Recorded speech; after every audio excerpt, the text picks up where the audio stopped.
Baik, nah kalau tadi yang pertama Ustadz Deden, ini ada yang kedua nih, bagaimana agar pelayan Quran istiqomah, tidak Nah, pindah haluan. Kalau yang pertama tadi kan keinginan untuk dipuji ya, iya. popularitas gitu kan. Ini ada lagi yang kedua, pengecut, penakut. Nah, ini yang seringkali membuat pelayan Quran itu menjadi penjilat. Padahal sudah banyak Quran di dalam hatinya. Karena apa? Karena pengecut. Ah, ini juga masalah. Jadi dimanfaatkan biasanya oleh penguasa. Orang-orang yang memperjuangkan Quran itu oleh para penguasa zalim dimanfaatkan sifat penakutnya itu. Biasanya dengan dua, Ustaz Deden. Udahlah, damai-damai aja, ya bersatu, dikasihlah jabatan. Kamu duduk jabatan menjadi ketua lembaga agama ini, ya, udah. Nah kalau nggak mau berhenti melayani Al-Quran, dikasih jabatan, diancam. Ah ini yang kedua biasanya. Yang kedua ini yang membuat ulama bisa menjadi penjilat. Kata Said Nursi, bukan kata gue nih, ya. Dibaca ya. Tipu daya setan yang kedua. Kalau tadi keinginan, sekarang perasaan takut katanya. Perasaan takut dan khawatir tertanam kuat dalam diri manusia. Nah, para tiran, orang-orang zalim, dan pembuat makar sering memanfaatkan perasaan tersebut. Ya, mereka menggunakannya sebagai sarana untuk mengekang para pengecut. Hafiz Quran, ya, ahli tafsir kadang-kadang gitu ya. Ada, Tapi saya ya, tahu orang ada. sifat pengecutnya itu dimanfaatkan. Apa kata pengalaman pribadi beliau nih?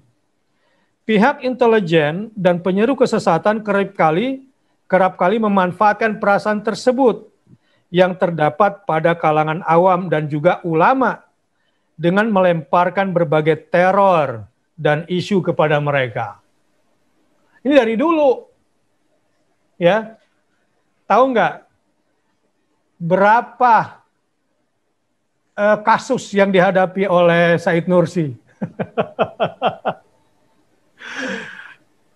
Tuduhan kepada Said Nursi ini kalau tidak salah ratusan kasus, ya, diteror seperti itu. Saya punya teman, dia mujahidin di Palestina. Oleh Israel dicari karena dia akan dihukum selama 600 tahun. Lawang umurnya aja nggak sampai 100 tahun. Hukumannya berapa? 600 tahun. Gara-gara apa? Gara-gara bunuh 6 tentara Israel gitu. Satu tentara hukumannya 100 tahun, yang dia bunuh berapa? 600. Senyum-senyum, makan enak, bisa tidur ketawa. Ya. Tapi si pengecut tidak begitu, kata beliau. Mereka menakut-nakuti seperti seorang penipu yang memperlihatkan sesuatu, yang membuat seseorang yang sedang berada di atap rumah menjadi takut. Si penipu itu membuat orang penakut tadi berpikir macam-macam. Dan sedikit demi sedikit menjadikannya mundur ke belakang. Sampai ke pinggir atap hingga jatuh dan akhirnya tewas. Jadi orang penakut itu matinya bukan gara-gara dihukum, gara-gara ditakut-takutin, mundur. Karena berada di atas genteng, ditakut-takutin, mundur, takut-takutin, mundur, akhirnya jatuh. Gara-gara apa? Ya gara-gara takutnya. Nah, beliau mengatakan, gara-gara takut inilah pelayan Quran, ulama jadi penjilat. Kita teruskan ya katanya. Begitulah kaum sesat memunculkan perasaan takut manusia, sehingga mereka meninggalkan sejumlah persoalan besar akibat rasa takut yang sepele. Jadi kata pepatah, orang penakut itu punya 100 tenaga, punya 100 keterampilan, Tapi gara-gara takutnya 70-nya hilang itu. Tapi kalau pemberani, dia sebetulnya kemampuannya cuma 30. Karena keberaniannya langsung naik 70 nilainya. Ya, berbeda itu. Makanya pemberani banyak bisa melakukan apa-apa, pengecut meskipun pinter, banyak ilmunya, banyak keterampilannya, nggak banyak bisa melakukan apa-apa. Nah ini yang dimanfaatkan, termasuk Alul Quran yang pengecut. Sampai-sampai katanya, sebagian mereka masuk ke dalam mulut ular agar tidak kena gigitan nyamuk.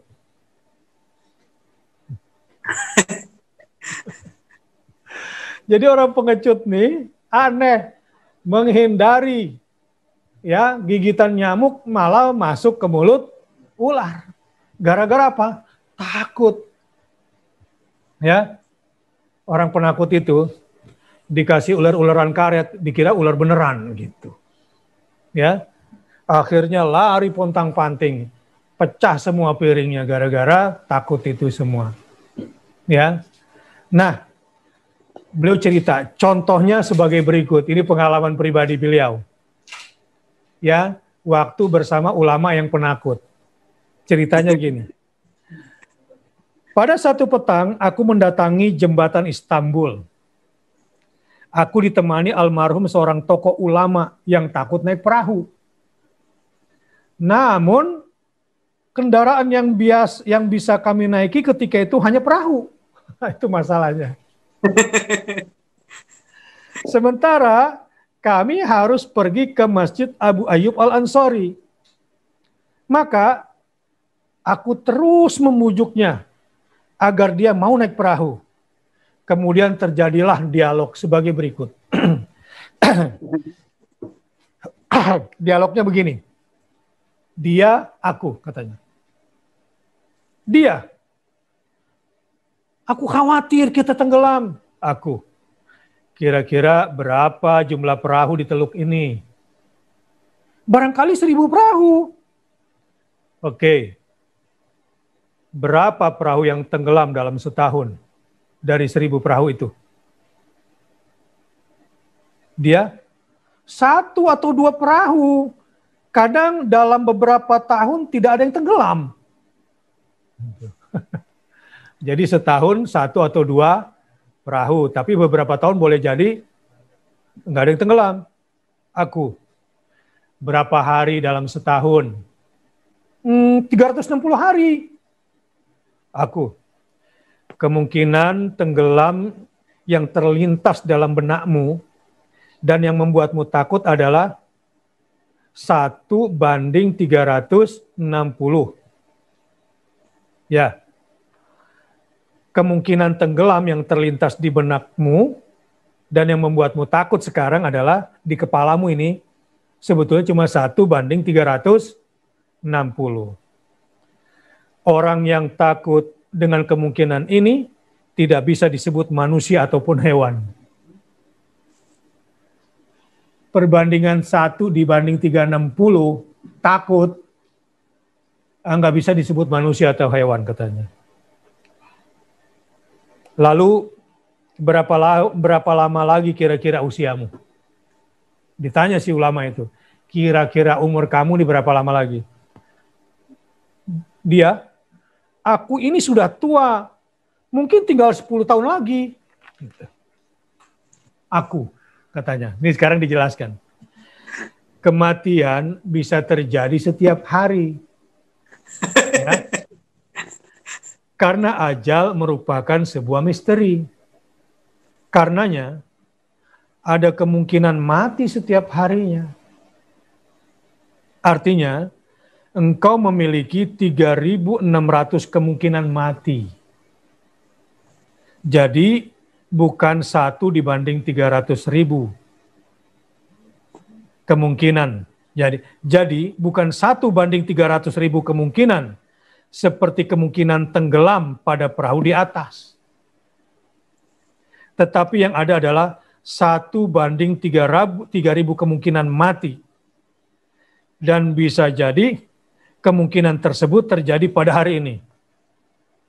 Kalau begitu, yang harus kau lakukan adalah meratap dan menangis serta menulis wasiat.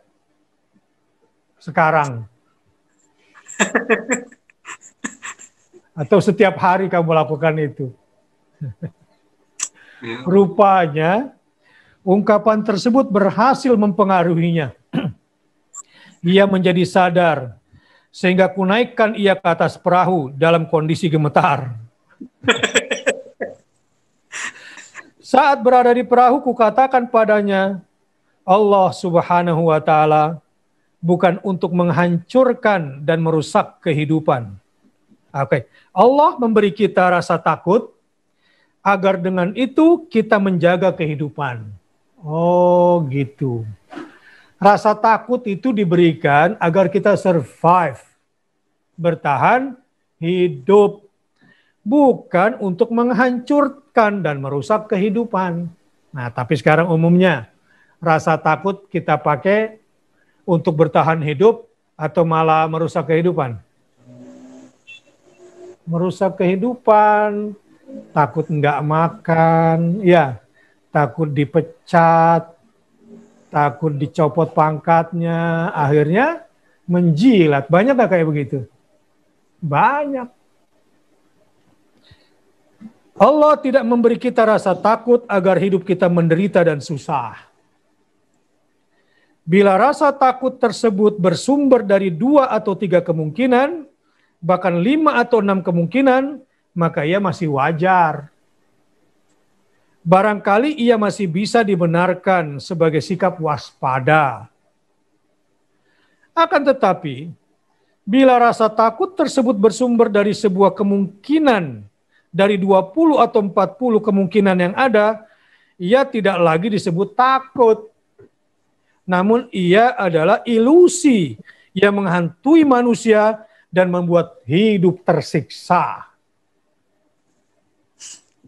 Wahai saudara-saudaraku, ketika para penjilat kaum yang ateis ini menyerang kalian untuk membuat takut dan membuat kalian meninggalkan medan jihad maknawi yang suci, maka katakanlah kepada mereka begini: kami adalah kelompok pengabdi Al-Quran. Kami berlindung pada benteng Al-Quran sesuai dengan rahasia firman-Nya. Kami yang menurunkan Az-Zikr, Al-Quran, dan kami pula yang menjaganya. Al-Hijr ayat 9. Masya Allah. Kami dilindungi oleh sebuah pagar besar, yaitu pagar cukuplah Allah bagi kami. Dialah sebaik-baik pelindung. Al-Imran 173. Kalian tidak akan bisa menggiring kami menuju jalan yang secara pasti mengarah pada ribuan mara bahaya yang menimpa kehidupan abadi kami lantaran takut terhadap bahaya sepele. Dengan satu dari ribuan kemungkinan yang menimpa kehidupan dunia kami yang singkat ini. Gitu katanya.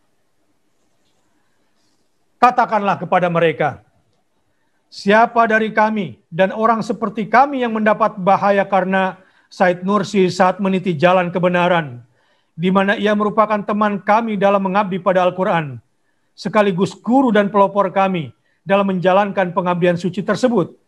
Siapa di antara murid-murid khususnya yang mendapat ujian, sehingga kami juga mendapat ujian yang sama, atau kami menjadi resah karena takut pada cobaan yang mungkin menimpa kami. Saudara kami ini memiliki ribuan teman dan sahabat dan sahabat akhirat. Kami belum pernah mendengar ada saudara atau temannya yang mendapat bahaya sejak sekitar 30 tahun belakangan ini. Padahal selama itu ia mempunyai pengaruh dalam kehidupan sosial dengan memiliki palu dan kekuatan politik. Sementara sekarang ini ia hanya memiliki cahaya hakikat, bukan palu politik. Meskipun namanya dulu termasuk bersama yang terlibat dalam peristiwa 31 Maret dan sejumlah temannya dibunuh, namun sesudah itu diketahui bahwa peristiwa tersebut direkayasa oleh pihak lain. Bukan karena bersahabat dengan Said Nursi sehingga teman-temannya mendapat bahaya, tetapi karena musuhnya apalagi saat itu ia telah menyelamatkan banyak temannya. Atas dasar itu, saudara-saudaraku, kalian harus mengusir para penjilat dari kaum yang sesat tersebut dengan mengatakan kepada mereka, kami tidak ingin kehilangan kekayaan abadi. Kami tidak ingin kehilangan kekayaan abadi hanya karena rasa takut yang mungkin terjadi dari ribuan kemungkinan yang ada. Hal ini tidak boleh terlintas dalam benak orang-orang seperti kalian yang bagaikan setan. Katakan pula kepada para penjilat itu. Nih sekarang kepada penjilat. Yang penjilat ini, udahlah nurut aja. Udahlah persuasif aja. Udahlah demi perdamaian. Udahlah demi persatuan bangsa. Katakan kepada yang penjilat itu. Yang sorbannya juga kayak begini. Bila musibah dan bahaya disebabkan oleh kemungkinan 1:1. Bukan satu dari 100.000 kemungkinan. Selama masih memiliki sedikit akal, kami tidak takut dan tetap tidak akan meninggalkan beliau, guru kami. Pasalnya, dari pengalaman yang ada, telah dan masih terlihat bagaimana orang-orang yang mengkhianati guru atau saudara mereka saat musibah dan bencana terjadi. Ternyata musibah tersebut justru terlebih dahulu menimpa orang-orang itu.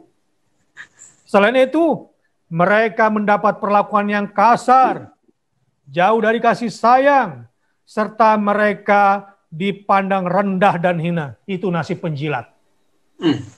Jasad mereka mati dan jiwa mereka juga binasa akibat kehinaan yang mereka dapatkan. Begitu nasib penjilat. Orang-orang yang menghukum mereka tidak memperlihatkan belas kasih sama sekali. Orang-orang itu berkata kepada si penjilat, si penjilat berkata, mereka telah mengkhianati orang-orang itu berkata kepada si penjilat, mereka telah mengkhianati guru mereka yang begitu penyayang kepada mereka. Karena itu mereka mendapatkan balasan di mana kedudukan mereka menjadi jatuh dan rendah. Mereka tidak layak mendapat belas kasih, namun layak dihinakan dan dinistakan.